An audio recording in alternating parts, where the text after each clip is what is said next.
So we're here ready to do our new podcast where we interview professionals, businesses, community organizations, and more.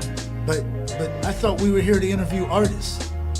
Well, yeah, we're going to be interviewing all types of artists, musicians, poets, singers, dancers, painters, whatever your craft is. We welcome you to come to our podcast and tell us who you are, locally and abroad. Or is it more about relationships and why those in love wear matching outfits? Well, to each his own when it comes to outfits. We like to dress alike, of course. And it does matter how we look, both individually and as a couple. We represent each other, right? Right. So, since you said that, shouldn't this really be about beauty? Oh, yeah, I'm going to share some of my beauty tips, of course. I mean, that's what I do. Oh, yes, darling, because you do know that I am a Mary Kay consultant, and I've got to let them in on some of my secrets. Anyway, because when you look good, you feel good. Speaking of look good, feel good, that reminds me that this is more about the vegan, plant-based lifestyle, isn't it? Oh, yeah. Plant-based living saved my life. Fighting diabetes, changing my lifestyle to the vegan lifestyle has really, really improved my health.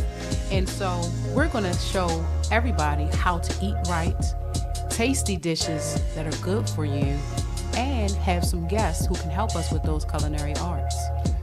That's what's up. So what about the reflections and encouragement of the day? Isn't that what it's really about? I think at the end of the day, people are going to want to know, what is ChynaGroove? I'm China Doll. I'm D-Groove. And together, we are ChynaGroove. That's right. We are. Who are we? Who do they think we are? Who do they or who do we? Who do we say we are? Oh, yeah. Once again, it is on. It's Saturday. It's a Saturday. Saturday. 6:32. Wow. We hit it pretty close this time. Oh, yeah. On time. On tonight. Yes, indeed. And I'm so excited. Yes. Once again, 6:32 in the PM Eastern Standard Time. Whatever it is in your area of the world, your corner of the globe, even though the globe is not square. We on the east side of it, whatever it is, whatever shape it is. We on the east coast of America. And you are listening to the amazingly smooth, sultry, positively enchanting.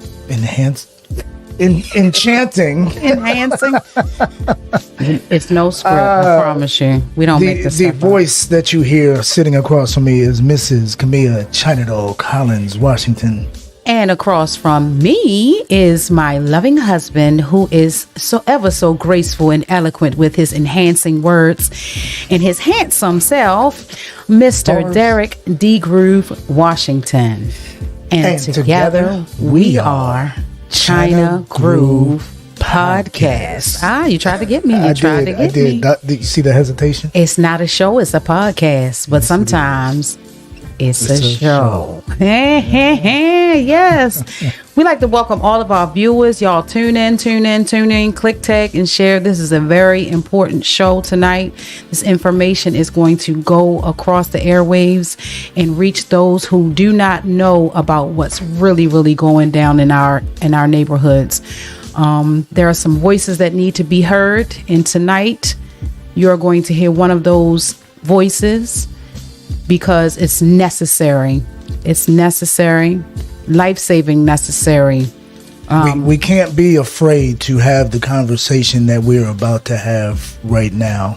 It will probably open up some eyes. It will dispel some myths. And it will hit hard, so you might want to grab your tissue box and just have it ready just in case. But it's real, and it's something that needs to be heard. So I will give you the honors of introducing our guests. And get your pen and paper, because you definitely want to take notes and see where you can contribute and learn more about fentanyl awareness. Tonight, we welcome a loving mother, a beautiful soul, a warrior in the community, and the microphone for her daughter's voice, Michiko's voice, Miss Missy Duff. Y'all give it up for her. Thank you. Yes. Welcome to ChynaGroove show tonight. We thank you for coming tonight. It is an honor to allow you to come to our platform, and we thank you for accepting the invitation to do so, because we know that this is a very delicate conversation for you. And we thank you for sharing in your transparency, and we'd like you to tell people who you are and where you're from. Right in the mic. Okay.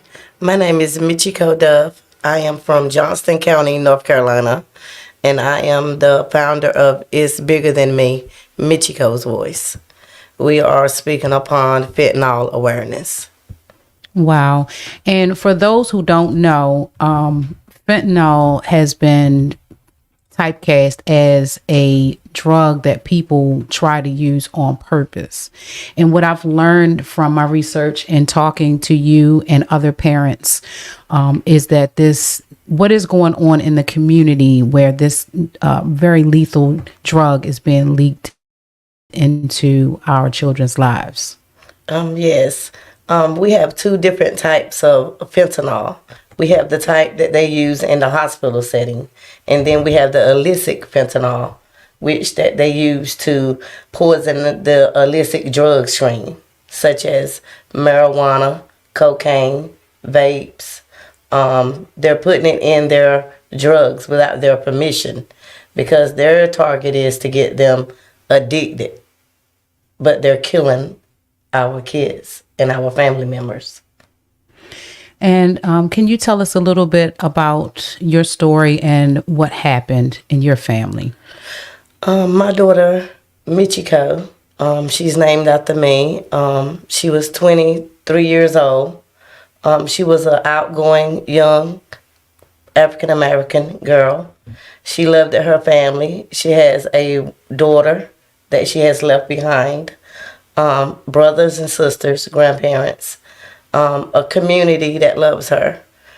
She worked in the food bank. She went to school. She worked within her community. You know, she was a good person. And she made a mistake one night, and she asked a friend, could he front her something? And what he did was he delivered her death. He gave her 100% fentanyl without her permission. She asked him for cocaine. There was no cocaine found in it at all. And that is the story of a lot of our kids. They're receiving things that they didn't ask for. But a lot of times we look over it and we don't pay attention to it because we are not aware that it's out there. We don't hear of fentanyl. We don't hear of it within our community. You know, a lot of times, you know, when I was growing up, you know, certain drugs and certain things that African Americans don't do. You know, we have that stigma wrapped around a lot of things. You know, that's, you know, as we say, that's not our type of drug. Right. Not our drug. We don't do that. Yeah. But it's not your type of drug or anyone's type of drug. This is poison. They are giving it to them without their permission. Their target is to get them addicted where they can come back for more. But they are not chemists. So they're mixing this illicit drug that only takes like a grain of salt. Is all it takes is to kill someone. And so when you talked about, can you tell us more about how it's used in the hospital? What is it actually used for, the one that's used in the hospital? In the hospital, it's normally used for like cancer patients, operation, you know, when you're having operations or you in there and you got critical pain or something, they use that, but they monitor you. Mm-hmm. And I'm looking at it here, and just to follow up on that, it's very potent. It's 50 times more potent than heroin and 100 times more potent than morphine. So think about that for a second. Heroin is viewed as a very powerful street drug. Morphine is viewed as a very powerful drug in the hospital setting. This makes both of those look like, and I hate to use this word, it makes it look like child's play. That's because correct. of the potency of it. And like you say, it doesn't take much. Yep. It doesn't take much at all. It's so disheartening to know that we don't have a way to find the source or where it's coming from. Or do you have any information legislatively to tell the people, or where can we go to talk about this? Yes, it's on the DEA website. It's also on Lost Voices of Fentanyl, and it's also is on fentvic.com.org. And it's on all our resources. We just had a meeting with some of our senators in Washington, D.C., and they have came out and said that China is targeting us. It is a weapon of mass destruction. This is not by accident. This is something they are targeting us, and they are doing intentionally. They're exploiting a weakness amongst people in this country, unfortunately. Yes, and it's a way of, targeting our military, our doctors, our lawyers, our people on line of defense. If we can target them on their own land and we can destroy them, then we have the advantage to attack. Because we got to look at it in the long run. Who do it affects? Down in the generations. Who is going to fight? Because all of our youth are under attack. Yes.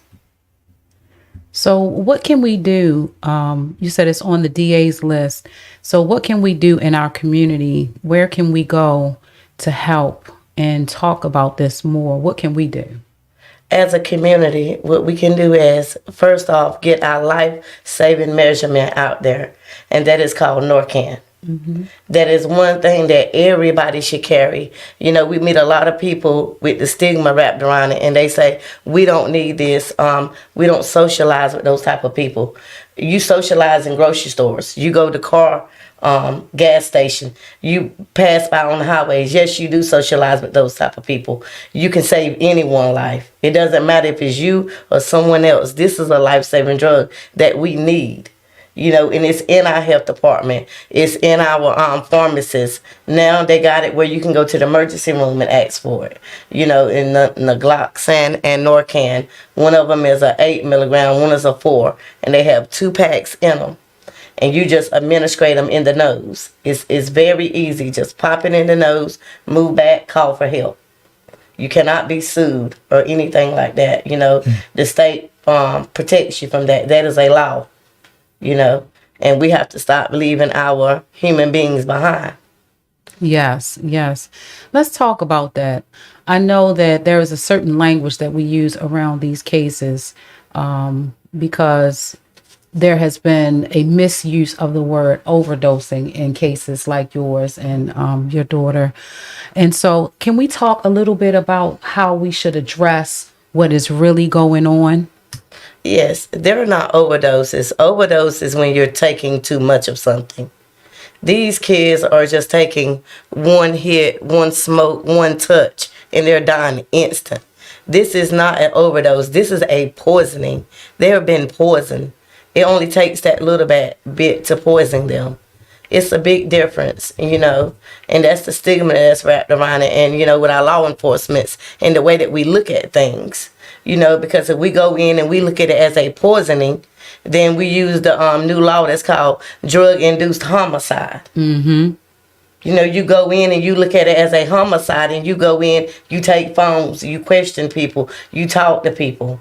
You look at it as just like it is a murder case, because that's what it is. Yes. Our kids are being murdered. And just to touch on that, I don't know if you are aware of the actor named Michael K. Williams. Very popular actor. He was on The Wire. I've met him. Great guy. He's been through a lot. But that's how he passed away. He was actually clean for quite some time, and I think he kind of slipped and started using again. and he went to a drug dealer and he wanted to get I believe it was heroin is what he was looking for, but it was laced with fentanyl. Yes. And it killed him instantly. Mm-hmm. And I'm looking at it here. The dealer who sold him that drug is doing 10 years in prison for that. And they did exactly like you said. They considered it a homicide. That's still a slap on the wrist, though. It is. I mean, but some justice is better than nothing. We need them to show accountability. We must hold these drug dealers accountable. Yeah. We sit and, we don't want to prosecute them. We want to feel sorry for them. But this is what we do on an everyday basis, is bring awareness. Let them know this out there. If you choose to sell drugs, you choosing to kill someone. You taking a chance. It's a Russian roulette. So don't get up there and act like, we should just slap y'all on the wrist. You are aware that this drug is in there. You take a chance of killing someone, and we must have accountability.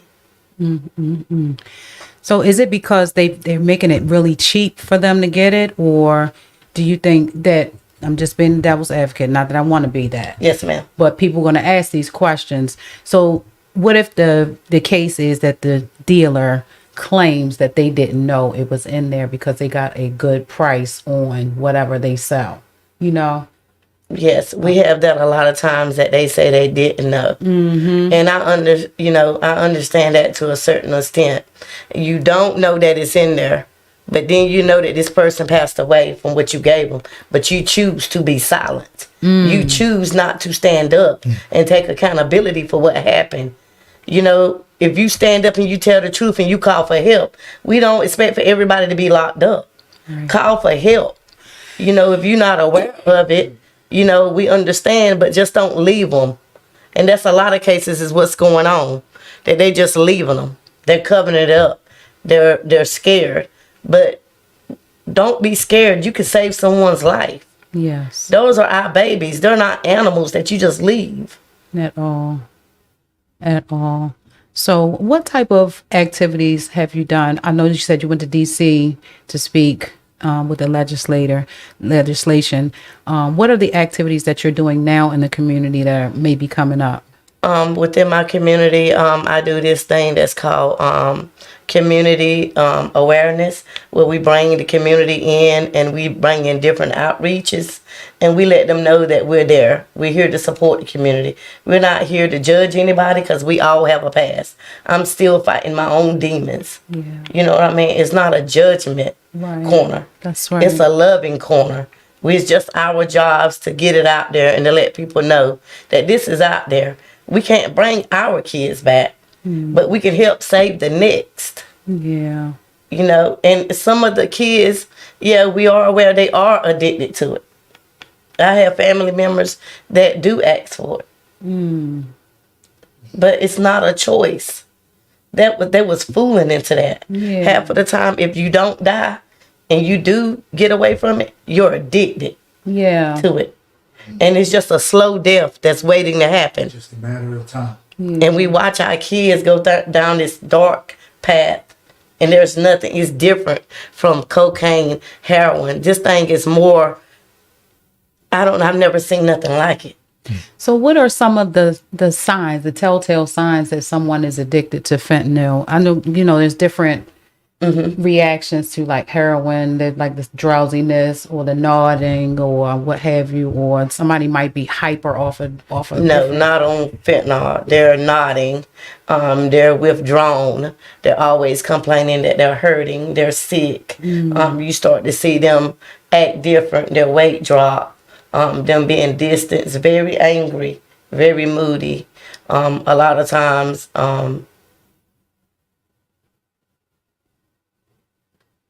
push you away. Yeah. They don't want you around. They're ashamed.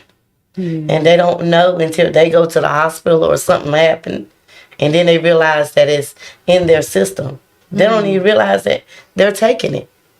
Because they think they're taking Percocets, Adderalls, Vicodin and Valiums. But it's not. It's pre-crushed. They have made these fake pills, these fake drugs. They have a little bit of that, but they have a lot of the fentanyl. And it addicts them. I'd like to talk a little bit about, like some prevention. Like, where do we start? Because it's so new and it was so quickly dropped into our community. What would you say as a mom? We can't go back and say we should have done, shoulda, woulda, coulda. But for moms now, like, I have 20 and 30-year-old sons. And, I have grandchildren too. So what are some things that we can do?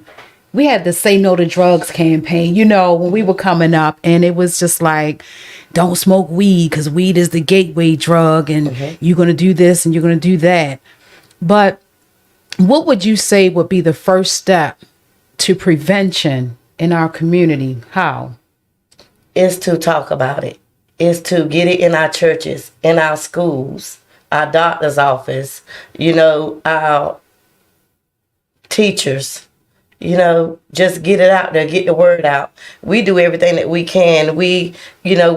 I started out on the side of the highway holding up a sign of my daughter because I didn't understand it. I didn't know. I thought someone had stole drugs from the hospital and gave it to my baby. Okay, yeah. Because I didn't know. When I looked up research on it, I thought it came from, but it wasn't. It was the illicit kind. But so lost. Nowhere to go. You got NA, you got AA. But where's the fentanyl? Where's the loss? Just felt alone. Yeah. Why did my daughter choose that? She didn't choose that. Just like, why do I feel alone? And then it's the stigma within our community as Black people. You don't talk about it. You don't say anything. And then when you do want justice or to hold people accountable, they look at you like you're the bad person. I'm not. I'm just a mama that has no answers, no closures. I just have a dead child. People need to hear your voice, Missy. It's just, there's not enough that can be said or done. Nothing will ever heal that pain. But we are here for you, and I pray that we can find on this platform, as people are listening today, to hear the voice of Michiko today, that God will open up doors for you and that he will make a way for you to help to save some lives and bring justice to get this illicit chemical off the street, this poison that's reaching our children. My heart is broken. My heart is really broken right now because there is no explanation. There is no explanation. It's no one person we can point our fingers at. And, our generation now that's coming through is really, really lost in social media. Just lost in wanting to be accepted and followed and liked and commented on and hearing good things. And being reckless for likes, basically. Yes. Yeah. Yes. If they can't, it's like a baby, then I'm not talking about your baby. Yes. I'm talking about the generation that we're in. It's like, if I can't get any attention for doing good, I'm going to get attention for being a clown or breaking law or doing whatever I can or being sexual. And so, if we already have some mental health that is not being addressed sometimes, if a child is not being heard, voices need to be heard. How do we hear our children now when their conversation is so different? We have to accept them for who they are and where they're at, and stop always saying, this way or that way. Hear them for them. Listen to them.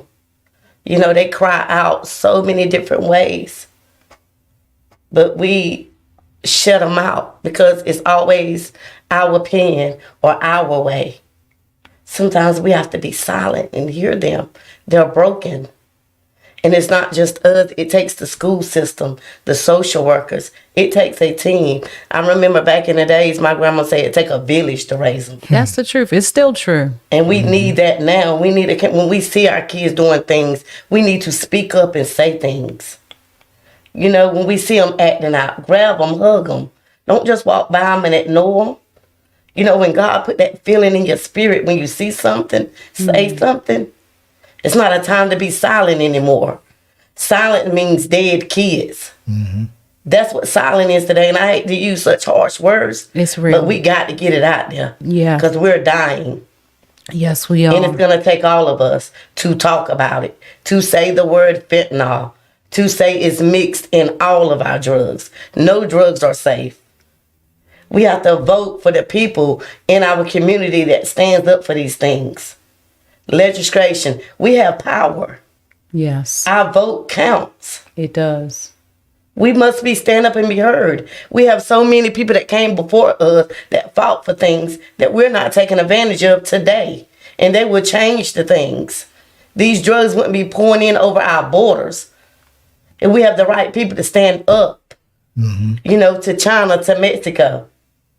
And I think it's important, you touched on something just now in what you were saying, that, legislation has to change.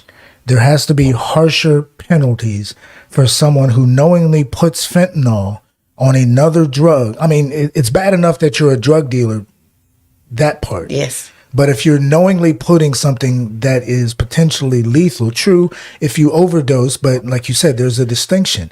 If you overdose on cocaine or heroin, you can also die.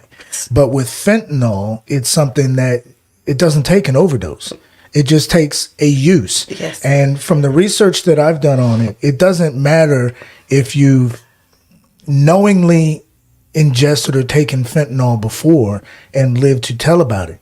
That doesn't mean that you are free from the fact that it could still happen, even if you take a smaller dose before. It's very random. That's correct. And for something like that to not have a mandatory extended sentence, it's ridiculous, Yes. and that's a good starting point. We have to rally our legislators, and starting, if you have to start on the local level and work your way up. Sounds like to me, you started up here. Yeah. That's what we're doing. That's good, yes. That's what we're doing. That's good. But we also need those grassroots folks who are doing it from the lower level and working up as well. Yes. You're starting from the top, working your way down to the local and everywhere, and everyone else needs to be starting from that local legislative standpoint and work up, and something can happen. We do. We have a meeting coming up on the 1st of the month, and it's open to the public. Okay. Where we're going up there and we're meeting with our representative that represents our districts and everything, and letting them know that they are their constituents. Mm-hmm. These are the people that vote for you. These are people that live in your community, and this is what's happening. Yes. We need Norcan in our schools. We need them on our buses. We need them in our low apartment income, the housing authority. We need them, all over. Everybody needs this. Just like you have a fire extinguisher, you need Norcan. Yes. Yes. Now, is there a training that you can get to make sure that you use it properly? I've read about. Yes, ma'am. Our community, we have task forces within all our community around North Carolina, and plus we have Mama Moses, the Underground Railroad. She teaches Norcan training and also other trainings, and we have our local drug task forces and our health department that give those trainings for free. And we also have mothers that have left their children that are out giving training now, like Miss Teresa. She Yes. does training, and I love her, and I, thank God for her. She's a force to be reckoned with. Yes, she is. She really, really is. That's my Yes. grandson's grandmother. Yeah. Yeah. I So love her like a sister. we are. I wanted to give you the floor, but we're going to have her on for part 2. Okay. Her and Chelsea, and talk about Joshua's Army. So, are you going to be at the next event with the ride?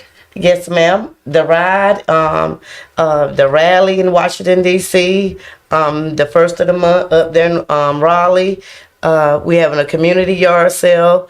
They're having, it's just so much. We stay busy. We stay bringing awareness. We stay out there because it's a must. We're dying on a daily basis. Mm-hmm. Every 5 minutes, someone is dying from a fentanyl poisoning. Jeez. So, tell us about the ride. How did that come about? Do you know the angels? Yes, the Angels Across America. They have teamed up, Chelsea and Miss With Teresa. Miss Teresa reached out to them and teamed up, and they got them to come here, and they're going to set up and have different things going on. It's going to be a beautiful event for all the families, for everybody, and everybody needs to come out and show up and show support. It takes the community. You know, one person can go back and tell somebody else's story, and that can save one person's life. It's our job just to get one. If we can just get one, it's enough, you know. And then we all do our part. Those ones equal up. 1 + 1 is not just 2 anymore. No. What does the Bible say? 1 can chase 1,000 and 2 can chase 10,000, That's right? right. So, from a standpoint of your experience, for a mom who may be seeing the signs or may have gone through exactly what you're going through, is there a support group for the grief and the pain? Like, how do you survive? How do you get through this? We lean on each other. We have built different chapters, different groups all across, you know, the United States, especially within North Carolina. You know, I don't mean to brag, but we are bad To the women bone. Yes. here that's bringing awareness. It's not a community that we're not in, that you can't look up on Facebook, YouTube, TikTok, Instagram. We're out there. We're out there. You can look at your local health departments, your polices. They are aware of us. Your ambulance, they're aware of us. Your recovery centers are aware of us. We're out there. We build alliances. We're going to become an army. Well, we're already an army. Yes, you are. We're going to be 10,000 going up against this. We're going to make other nations look at us and say the way they did it, that's how we got to do it. Because we will not back down. And we will not say no. Take no for an answer. Our kids matter. You know, and I see a lot of times in the African American community, and I say that a lot because we are more silenced than anybody. That's the truth. It's not that many of us. And it should be just as many of us than it is those Caucasians that's standing beside us and willing to fight with us. So why not grab their hands and become as one? Because that's what it's going to take. It's going to take a nation to let them know that we're not playing about this thing. And we're making a powerful punch. What would you speak to? How would you speak to the people that are hiding in shame? I was her. I was him. I was them. You don't have to be anymore. We are out here and we love you. No one stands alone. You don't got to. There's nothing to be ashamed of. And I know that feeling of being lost, confused, don't know what to do. Everybody is saying this and that about your child. That was my drive. Only thing I can hear was them to say, the dead girl in Redwood, that dead girl. I told my oldest daughter, if I don't do nothing else, it's my mission to let them know she's not just a dead girl. She has a name. That's right. And that's Michiko, and she's my daughter, and she was loved. That's right. Stand up and be their voices. Let your pain be your drive. We got to get up out of it. Don't be ashamed. You're not your circumstance. I am your sister. If you're not strong enough to stand, I'll stand for you. I will walk for you. Just reach out and know that you're not alone. And there is support. And this is not a game to us. This is serious. Yes. This has become our life. You wake up, you go to sleep with this. We have become our own detectives. You have so many moms that have solved their kids' cases. Don't be silent. Push your police department. Reach out to your community leaders. Go to your town councilmen, your town meetings. Write these people. You're not alone and you're loved. And you didn't do nothing wrong. We are good mothers. Sometimes, you know, we put pressure, and I say to myself, I felt guilty because I was always in behind my daughter. Always telling her what she's doing was wrong, trying to pressure her. And I thought by me doing that, I was bad. No, I'm not bad. I did what I was supposed to do as a mom. I applied pressure, and I meant every bit of it. We got to say something. I think about, if we don't say something, then that's their excuse. Yes. And it's hard. It's hard, especially at different ages and stages. Once they get to the I'm grown stage, it's really rough. It is. I'm a grown man every day, just about, from one of mine. And so it's like, how do you do an intervention before they run across that big F? Yeah. How can, there's not one way, is it? No. Just, it used to be a time where we would scream, we do drug tests for jobs and stuff like that. But is this detectable in the bloodstream? Yes, it is. It is. And no matter how grown they get or how, it's our duty to be nosy. We need to know who their friends are. We need to know what they're doing. It's not a time where we can't be. We have to know, because there'll come a time where we need to know those things, and we don't know.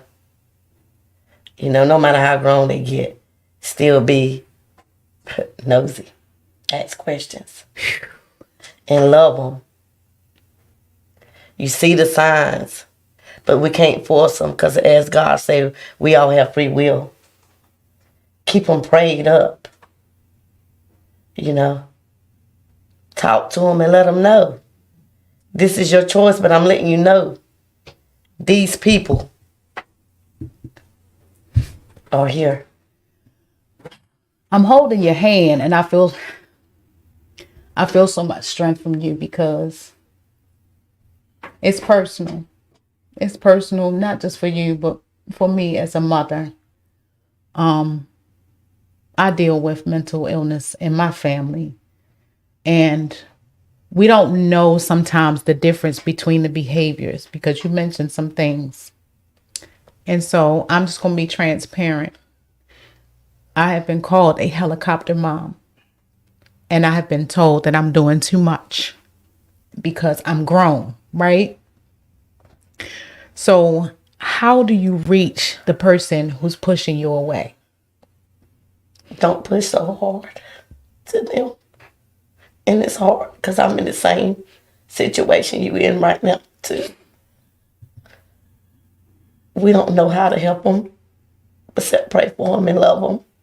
And the excuses that they do is they rebel against us, get mad for no reason, act like it's all our fault. They just want an excuse.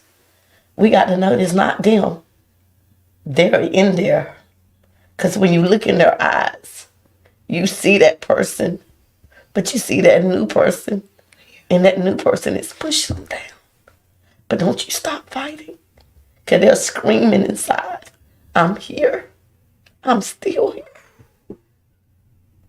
And hold on and pray. Keep them covered. Because like you said, I'm grown.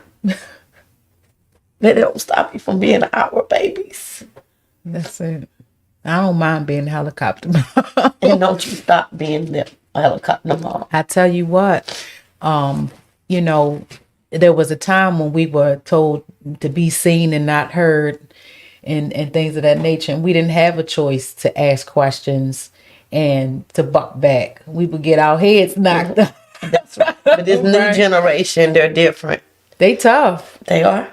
They are tough. Even the little ones. It's like you have to really hear their voices.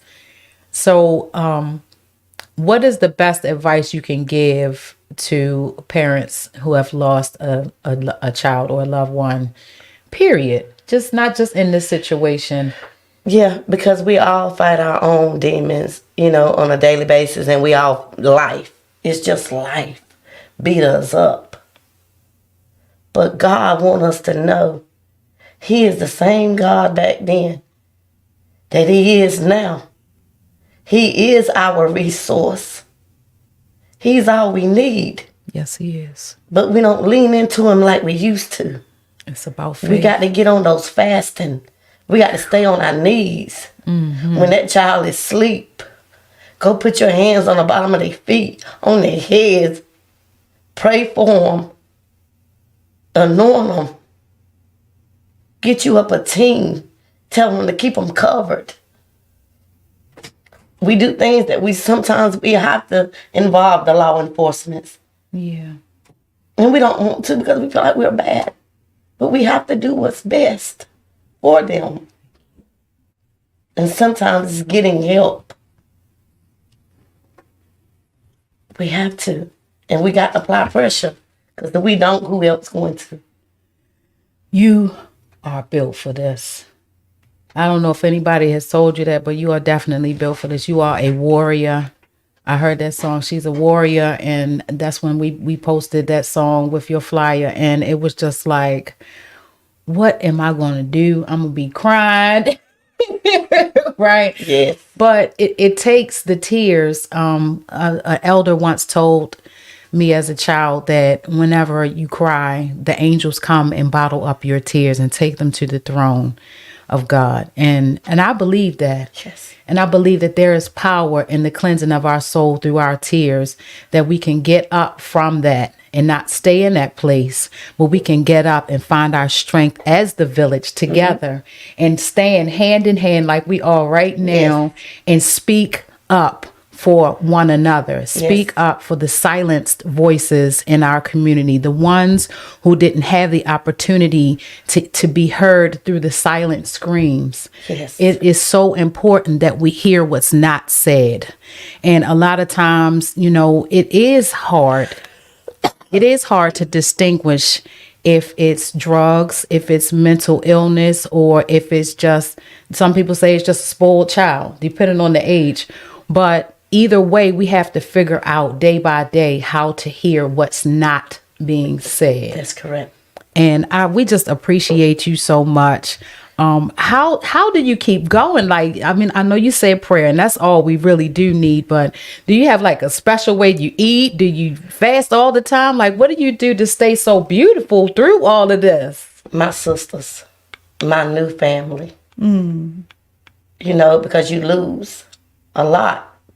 Not only a child, you lose family, you lose friends.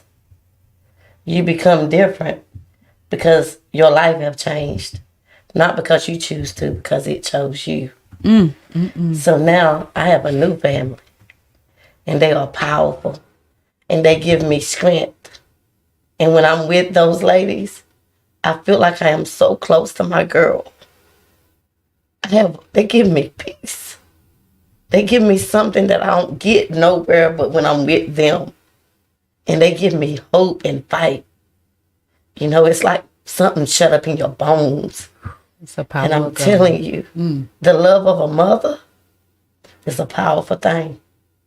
And a father and a sibling. We don't back down. We fight for ours. And that's what we do as a team. And that's where I get my strength. It sounds like you take joy in the Lord every day of your life. And I can see it on you.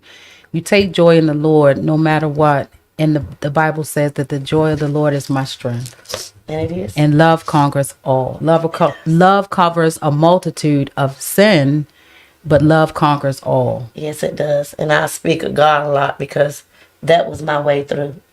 My only. Because this thing right here, it does something bad to you. A lot of people commit suicide. A lot of people don't feel like they're worthy to still be here because you feel like it's your fault. But God told me today that my daughter died when I walked out of the house from looking at her laying there. And I went outside and I looked around in my community and I looked at everybody. And everybody was just looking at me, shaking their heads. And I wanted somebody to grab me, to get me. But no, God stepped in. And it's like a whisper came in my ear. And he said, I got you. I felt the warmth. And it's like he rocked me from side to side. I felt like my mind was coming in and out. But I could hear him say, I got you, I got you. And that's all I stand on is that. That's all I got. He's a God that don't lie. And I hold him to his promise. He's all I got. Well, you got us. Well, yes. We ain't much compared to God. Yeah, I know. But I got a whole village. You got a whole village, whole just like community. you said. It takes a village. Tell people again where they can reach you. What is your website? It's called It's Bigger Than Me, Michiko's Voice. We're on Facebook, and we also, you can Google us, and it's Michiko's Voice .com, fentanyl awareness. And that's the only what we got for right now. And we're connected in Johnston County. We connect with our health department, our drug task force. A lot of people know us. We have flyers up. You know, we're well known. We're getting out there by the grace of God. And through your platform as well. If they need anything, they can reach out. I gave you my card, our information. If they need Narcan or need just support or someone to talk to, we are here. I'm open 24 hours a day. This is what we do. And if I'm not in your area, there's someone in your area. We are a team. It's a lot of moms that's out there, and we build as one, you know. And we got you. Reach out. You're not alone. Don't be ashamed and don't be scared. You don't have to be that anymore. It's a whole army out here fighting for you. And we're waiting to love you and bring you in. But we pray to God that no one do come in. We want this to stop. Yes. But until they get a hand of it, we are here. And we want justice. And we will stand with you through it all. It's the stand for me. It's the stand. Did you want to add something? I'm just overjoyed that we are able to have this conversation because there are so many things that we don't talk about. We just get swept under the rug. We mentor models, and we were doing a campaign about gun violence. And we have so many mothers of not only the victims who have been killed by gun violence, but the mothers of the shooters, of hurting mothers and fathers. But it's just something, like you said, something about a mother's prayer, not shading the men, okay? That's right, because we need them. We got them too. They on this army. So how can we develop maybe, because I thought maybe that there might have been developed a Fentanyl Anonymous or something like that. Is that something that you're working towards? Where it's anonymous, where you can make calls and stuff. Like NA and yes, it is. Miss Barbara Wash, she does Vic meets all across North Carolina, where she go into all these different communities, and we all meet up, get to love each other, get to meet each other, bring each other as one, let them know that we out there and there is support. So we do that in all of the 100 counties. Are you doing any type of fundraisers for your events? Is there some way people can give? Yes, on our website. We have our page up there where you can go up there and you can donate as well. And that's how we do it. We are a 501c nonprofit, and we do work on community support and help. We can't do it alone. That's right. You know, it takes a lot to do this. And so we ask for, support. I'm just curious. I'm gonna be really frank. How young do you think we need to talk to the youth about drugs these days? Elementary school. And we're in the schools. We are.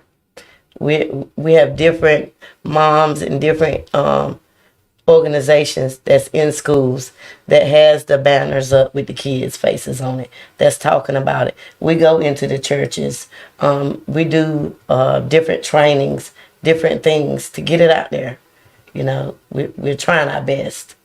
But it takes the community to reach out to us, to hear our voice, to let people know that we're out there.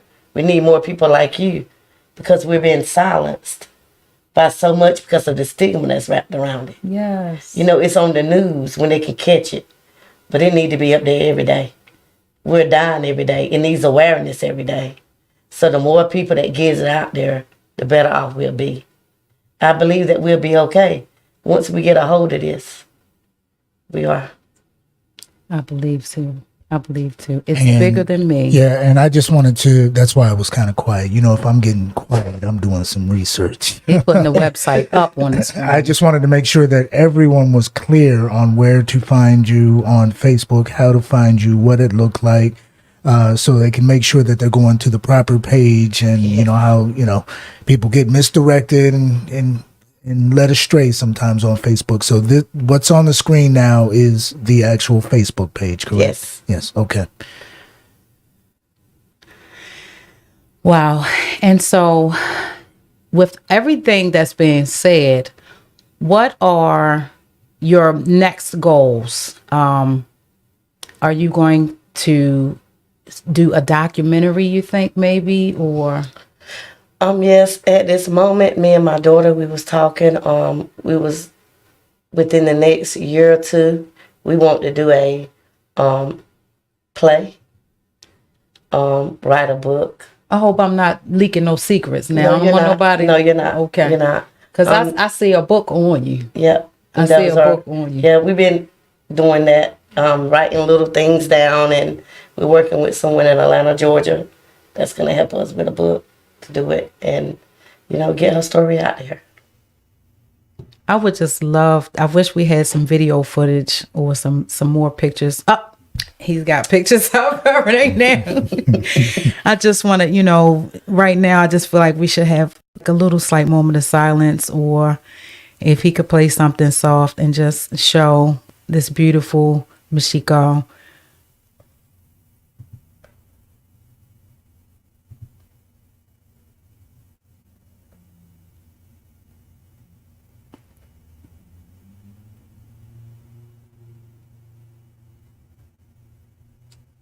I hear you. I hear you. So tell us about this grandbaby. Yes. She has a 7-year-old daughter. Her name is Taylor Marie Duff. She's the joy of our life. She's just like her mom. Oh, wow. She is. And she also speaks. Yeah. She tells about her experience with this. She talks about her mom. We let them stand up and fight as well. We have a part where Miss Barbara Walsh, she does these, I forgot the name of them, but we go around and I speak on the African American community, kids speak on the kids and the siblings, just different parts. And they go and do that, and her and another little boy named Cameron, they have become very close. His mother is Helen Lee, and her mother is Michiko, and they stand up and they fight for their moms. And they tell their stories on how they miss their mom and they love their mom. But they refuse to be silent. They let it be known. They so let powerful. It be known. She speaks. And, her first thing she told President Joe Biden, could you please close our borders? Our candy is getting messed up now. We can't even trick or treat. Did y'all hear that? She said the baby said the candy getting messed up. Now, that level of awareness, I feel is necessary. That's why I asked how young do you think is appropriate to have these conversations? Yes. Because a lot of times we don't talk to children about real things. You know why I feel like it's important? If we were in a period, say, 30 years ago, I would say no. And the main reason why I'm saying that is now look at what kids of today are actually faced with and dealing with. I remember when it was such a big deal about labeling music with parental advisory stickers and the rating systems for movies and things like that. Fast forward, you bring in the internet. There is no type of rating system for the internet, and kids of all ages, as long as they can work a computer, have access to whatever they happen to find and come across. So they have so many other influences that are available to them right in front of them. Oh, yeah. That they could just be looking for Barney and hit the wrong letter, and now all of a sudden it could be drugs, pornography, it could be anything on the screen in front of them. Yep. And kids are gonna be kids, and they're gonna look, and they're faced with so many things that they shouldn't be faced with at that young age. That if you don't counter that by talking about these type of subjects, then you're fighting a losing battle, because it's a daily thing where they're just being hit with it, and it's growing. And next thing you know, now you've got 50 million questions, and it's like, whoa, where did you see that at? Yep. Where did you hear that at? Where did you learn that at?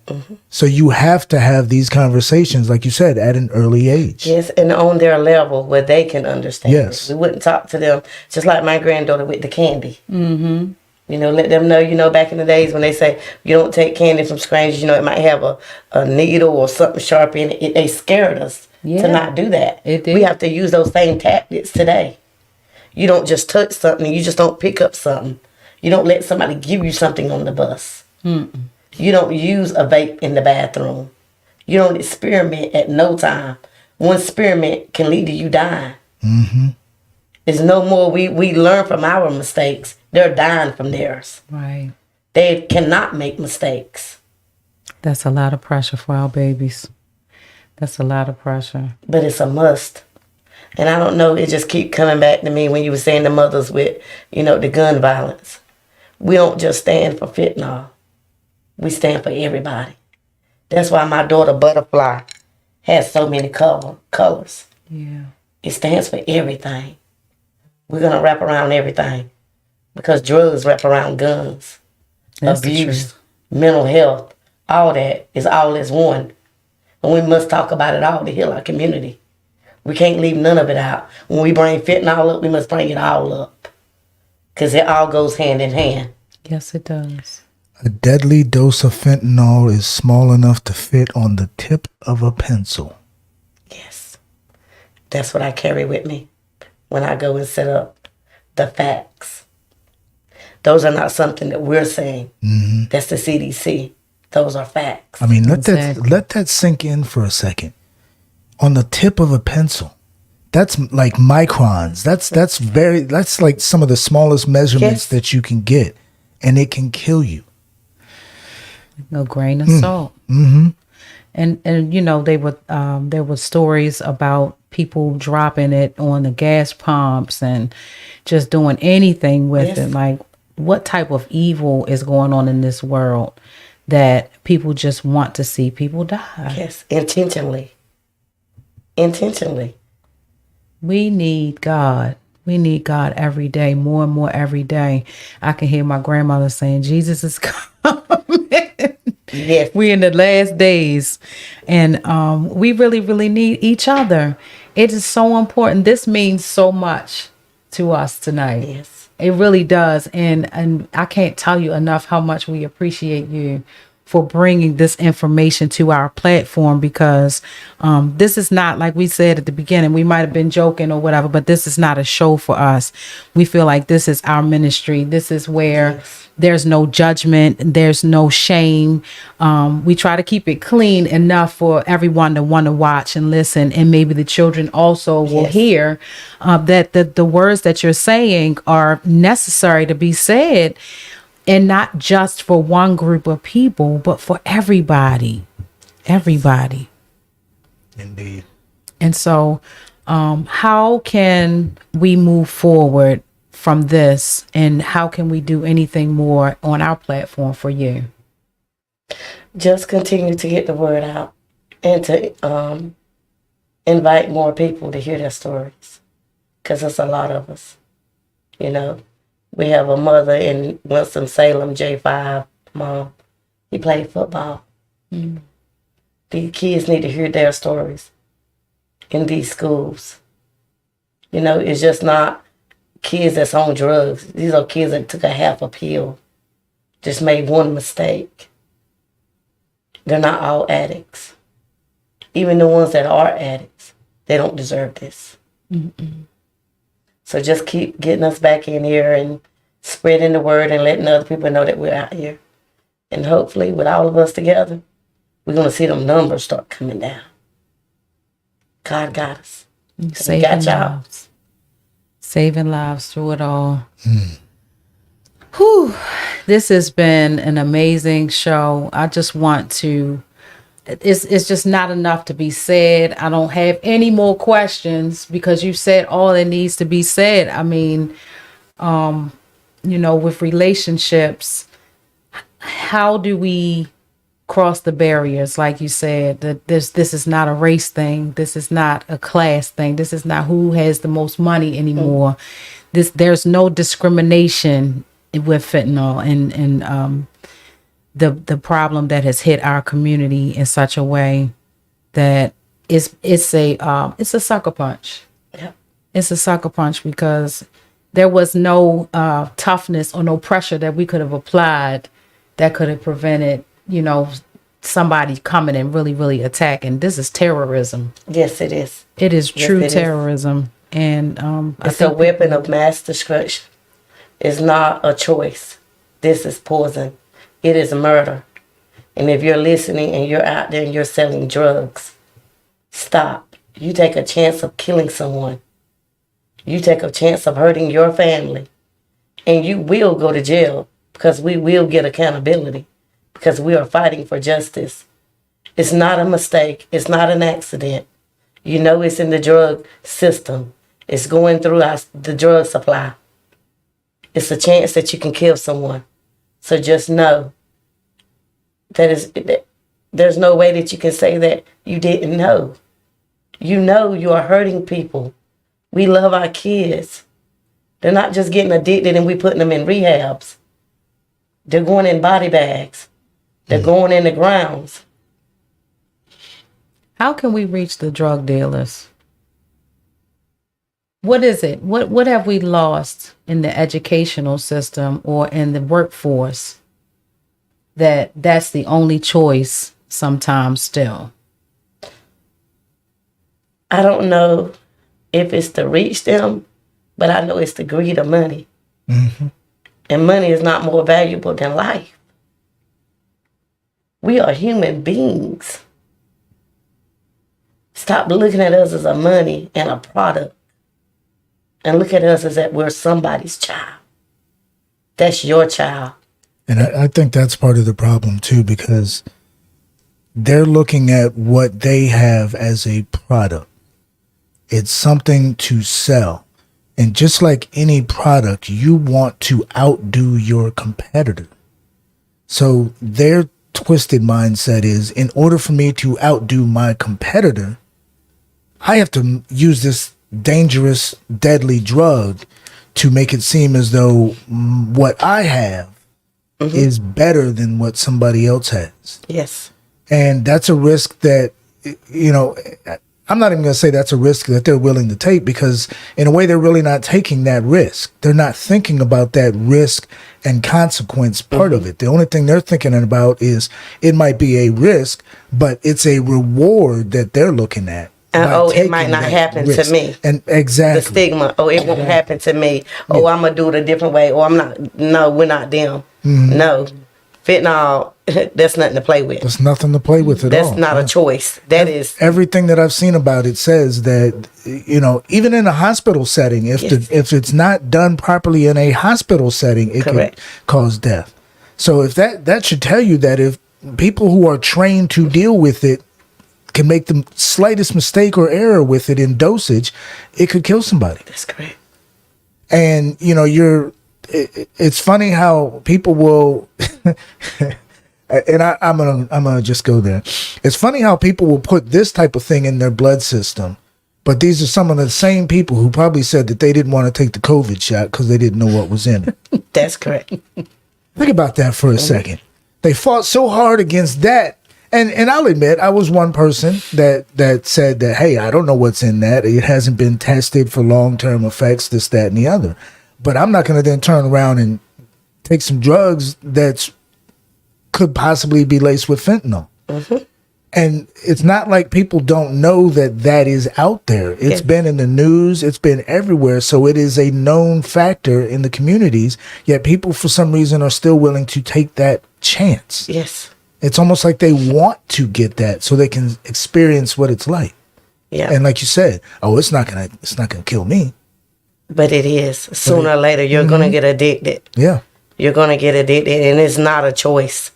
Fentanyl is not a choice. No. It addicts you, that little teeny bit. I mean, it is... It said it don't have nothing on crack. No. Crack don't have nothing on it.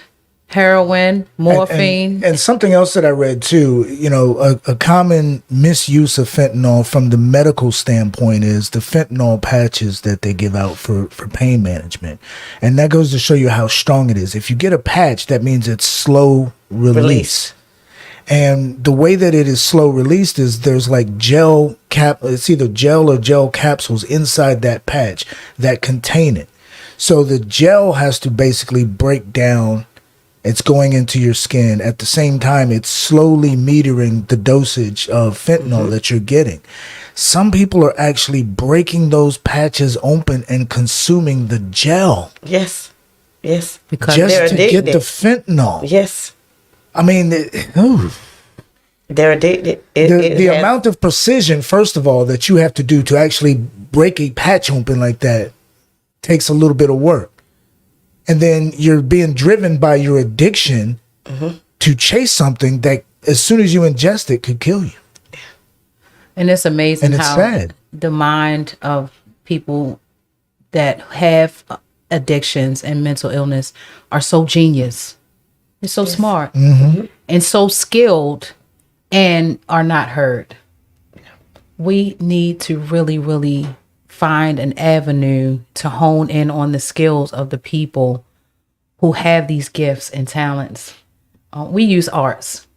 We like to, like you said, you want to you're going to do a play. Yes, ma'am. We do shows and we allow people with gifts and talents who aren't being heard to be on a platform. Wow.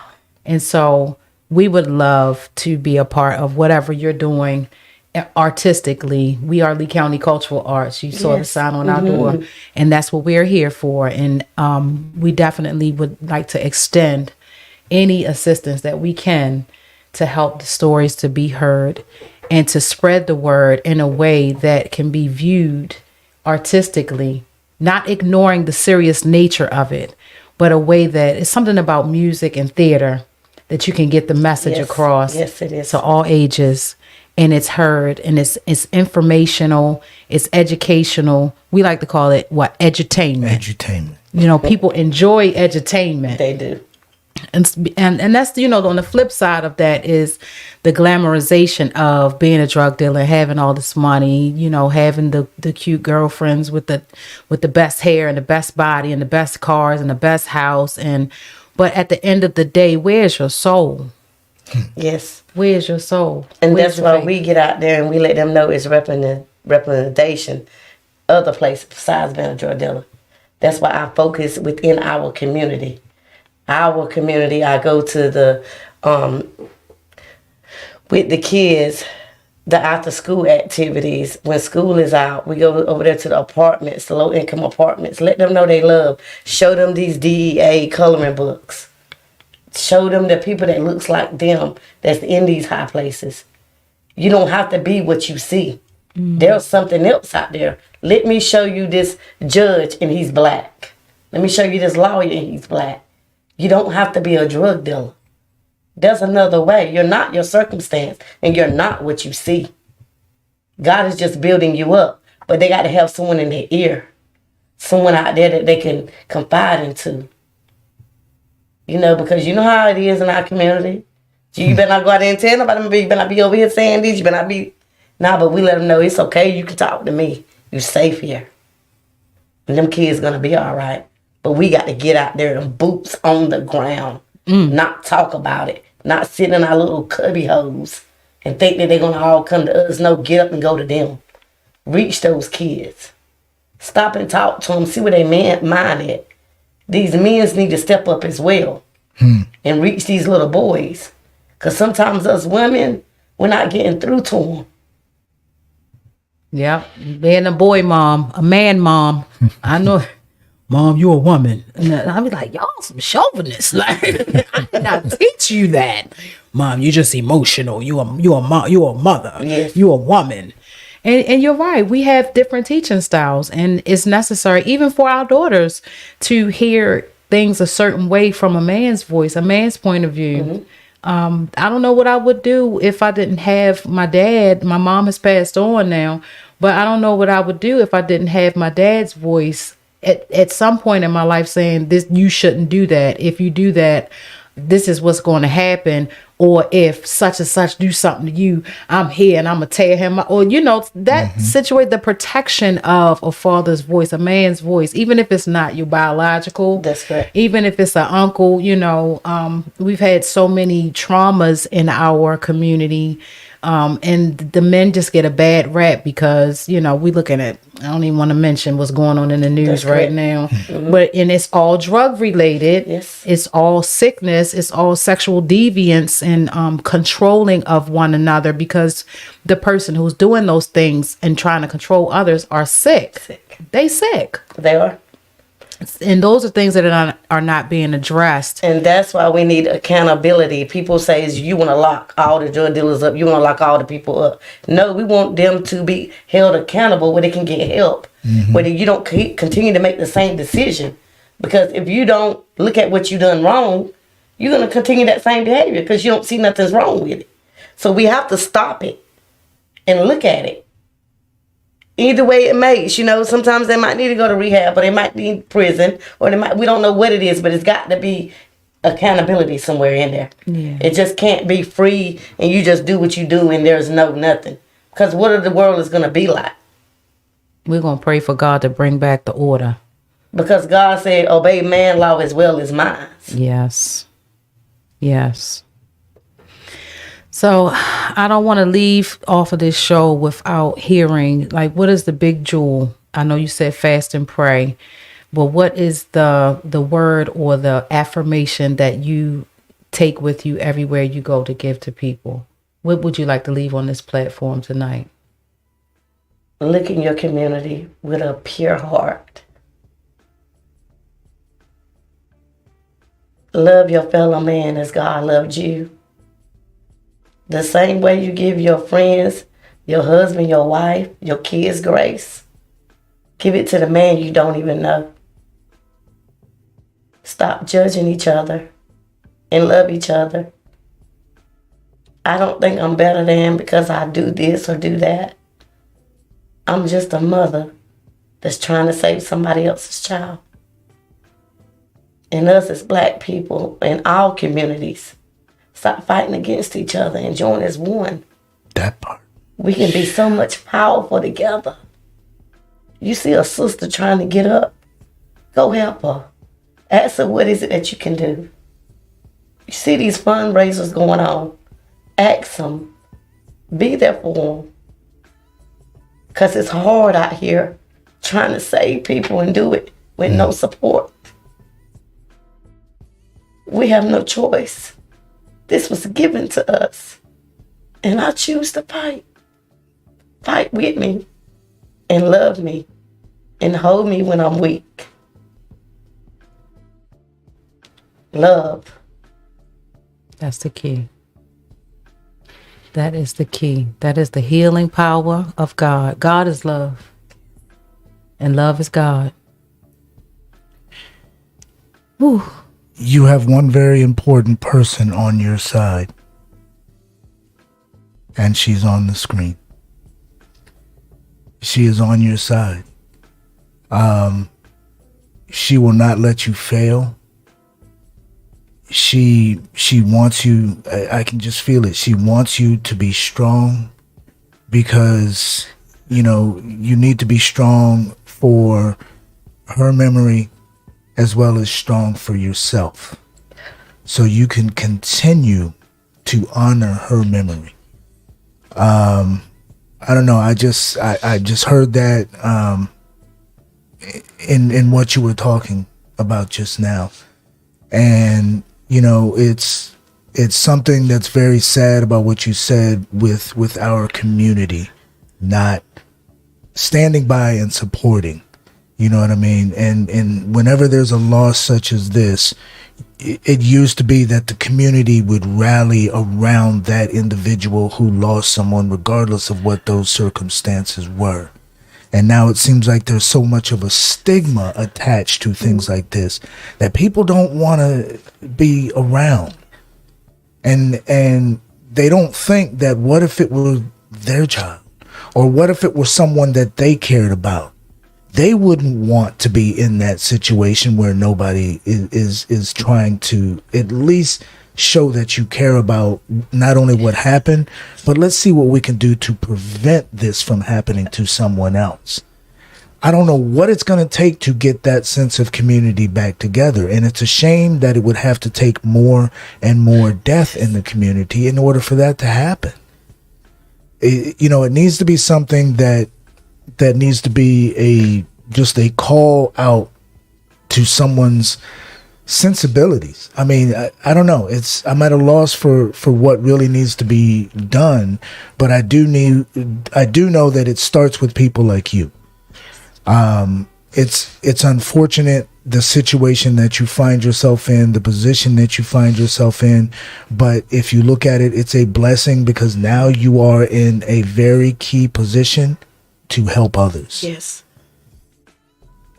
If that's any kind of relief, that's what I would take from it, is you're helping not only yourself to find some sort of closure in all of this, but you're helping others as well. That's right. So continue doing what you're doing, and just ignore the rest of those folks out there who try to shame you into thinking that you're fighting a lost cause, because you're not. No. Even if it only saves one person.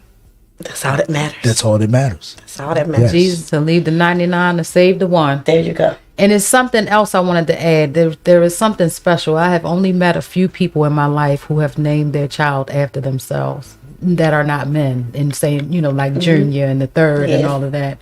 And so that sticks out for me in a way that God has given you such a powerful heart, a powerful soul, and a powerful spirit. And the Bible says that we need to be careful how we entertain strangers, because we can be in the midst of angels. God allowed you to give birth to an angel. I don't even know if that's appropriate to say, but her soul was pure. I never met her, but through you, I feel her. I hear her voice. And it's so beautiful. It's so beautiful. Thank you for being here tonight. Thank you for sharing. Thank you for becoming my new sister. Thank you. Because I know you be busy, but I'm going to text you anyway. There you go. I'm going to text you anyway. I'm going to be calling saying, where y'all at? And Mr. Risa know. I do a lot in the community, my husband and I find myself busy. But I've been asking God to really direct our path in the way that we should go. That it's not just a bunch of busy work. It's not just a bunch of stuff that we're doing. Yes. But for purpose. Because purpose won't let you quit. No, it won't. No, it Purpose won't let you quit. Oh, God. You keep God with you. Keep God first. Will. And keep in touch with us. I Because will. we love you. And I love y'all. And Give me a hug. Thank you. Michiko's voice, y'all. And I played this on purpose, by the way. Okay. I feel like there should be no rest until this is solved. Yes. There has to be a way to get ahead of this. There just absolutely positively has to be a way. I don't have anything else to add, I don't think. Some shows just speak for themselves. And those who are watching the replay, feel free to comment if you have places in your community that are in need of organizations like Missy's organization to come and speak with your youth, to speak with your teachers, to speak with your churches.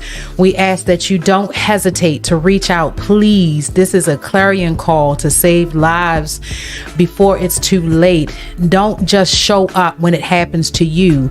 Do something something while you're the strong one to help lift up the hands of the people who are in the trenches. And like she said, boots on ground, doing what needs to be done, saving lives and spreading love and supporting others and lifting up each other from the muck and the miry clay like God ordained us to do, because we are one body.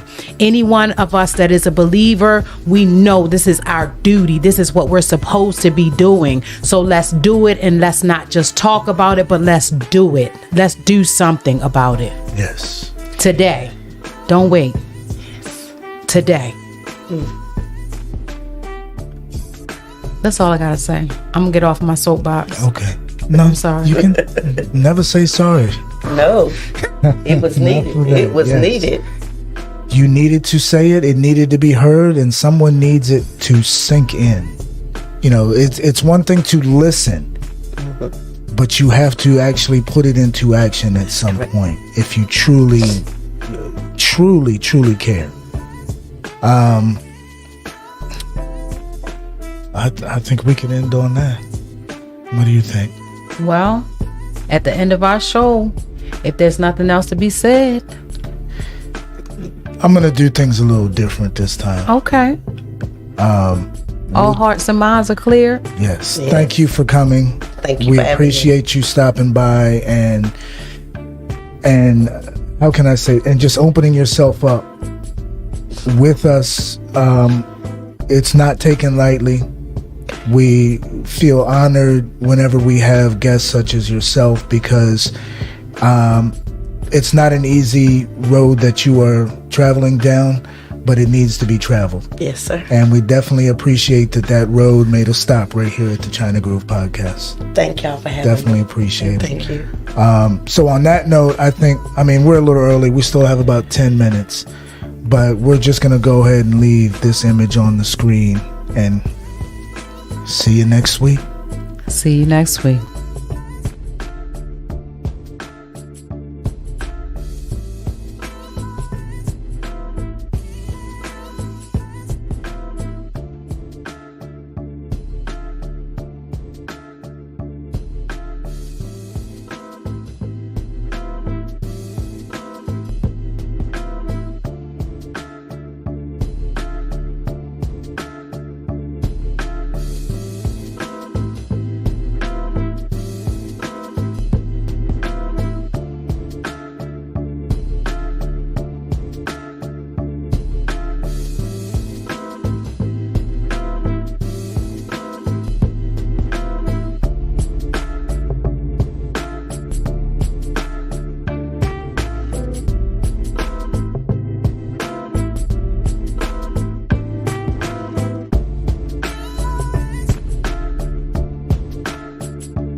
It's a wrap. It's a wrap. It's a wrap.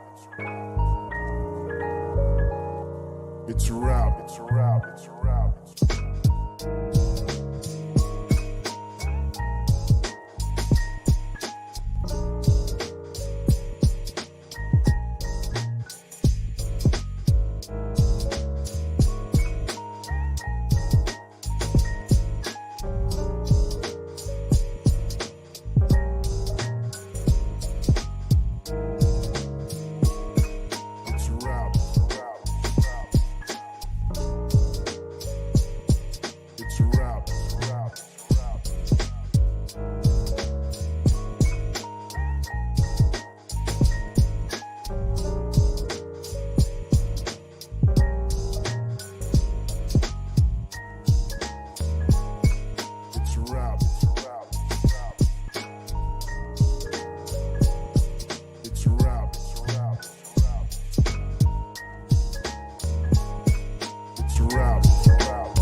It's a wrap. It's a wrap. It's a wrap.